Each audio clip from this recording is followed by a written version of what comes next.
Hi to all! Welcome to my channel. Today po ay mag-share ako ng isang panibagong recipe sa inyo na tiyak ko na magugustuhan ninyong lahat. Ayan, ito po ay ang whole grilled chicken. Napakasarap po at ngayon ko lang po ito niluto first time ko po itong lutuin na ganito. At masarap po pala at ito ay ating ginrilled. Ayan, instead na iprituhin natin, ito po ay ating ginrill. Okay? Ayan, sana ay magustuhan nyo at abangan po ninyo. Ito, panoorin po natin. Ayan na. See you later. Ayan, unang ginawa ko po ay nilinisan ko po ang chicken at hinati po sa dalawa at yung kanyang legs po dahil makapal ay akin pong hiniwa ng konti at ang kanyang mga breast. At nilagyan ko lang po yan ng patis at in-spread ko po yan at ang ating paminta. Ayan po. Kailangan po nating ikalat ang paminta at ang ating patis. Ayan. At syempre, nilagyan ko po yan ng mantika para hindi masyadong dumikit sa ating grill. O tsaka, ayan, nilagyan ko po yan ng bawang. Mas masarap po yan kapag may fresh na bawang. Mas malasa. At ayan, kabilaan, pati lahat. Ayan po, nilagyan ko po, binudburan ko po yan ng bawang. At nilagyan ko po yan ng para mas sumarap ng Maggi Sabor with calamansi. Ayan. At nilagay ko na po yan sa fridge ng 30 minutes para mas lumasa pa. At ngayon, igigrill na po natin. Ayan. Kailangan matyaga po tayo sa paggigrill. Kailangan dahan-dahan po ang apoy kasi kapag binigla natin, hindi po maluluto yan sa loob. Ayan. At babaligtarin na natin. Ayan, ang sarap. Luto na ang ating chicken. Napakasarap. Ayan na po. Chop-chopin na yan. Ayan na, sarap.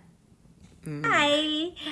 I'm back again. Eto na. Luto na po ang ating chicken na ating ginrill. So ngayon, titikman na natin kung ano kaya ang kinahinatnan ng ating grilled chicken. Ayan. Eto na po! Wow! Tignan niyo po, ayan. Ayan ang ating chicken na nilaplaban or ginawang butterfly. Ngayon po ay ating i-chop kung anong ano to. Ewan ko. Ayan na, ang ating chicken. Ayan. Kanina, mainit masyado kanina po, kaya inano ko muna. Ayan, oh. O, tingnan nyo po. Chachap po natin. Tikman natin kung gaano, kasi po, ayan, dinner na po namin. So, ayan, kailangan na po natin siyang i-chop-chop. Ayan. Ayan, hatiin po natin sa apat ang ating chicken. Ayan. Ay, hindi pala apat. 3 lang po pala kami. At ang siguro yung breast na isa. Baka kay Rocco po natin ibigay. Kawawa naman po yung aso namin. Nagaantay po siya. Ayan, laway na rin. Ayan. Ayan, ang akin po ay kukunin ko, natitikman ko ay ang pakpak. Ayan. Gusto ko yung pakpak. Ayan. Ang pakpak po ang akin. Nagluluto rin po ba kayo ng ganito? Kung nagluluto kayo, paki-comment lang po sa ibaba. Malay nyo makakuha pa ako ng tips sa inyo. Tara!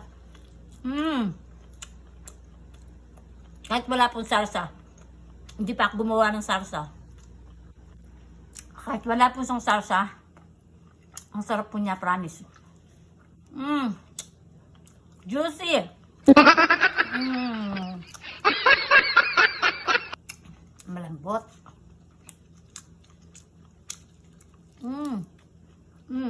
Nanunuot ang laso niya talaga, promise. Yung ilagyan ko siya ng patis. Tapos yung bawang, lalong sumarap. Nakakapagpasarap talaga ako. Paborito ko kapag may bawang talaga yan. Tapos, ilagyan ko lang ng konting Knorr seasoning. Yung may konting kalamansi. Dapat nilalagyan ko ng lemon, kaya lang po hindi pa ako nakapag-squeeze ng lemon. So ang ginawa ko na lang po, kinuha ko na lang po yung Knorr liquid seasoning po, yung calamansi. Okay?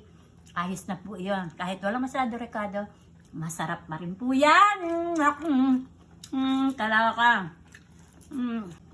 Hanggang sa susunod, si Mami Josie Cooks po ito. Hanggang sa susunod na pagluluto ni Mami Josie Cooks. Bye po sa lahat. God bless you all. Mwah. Bye! Chick!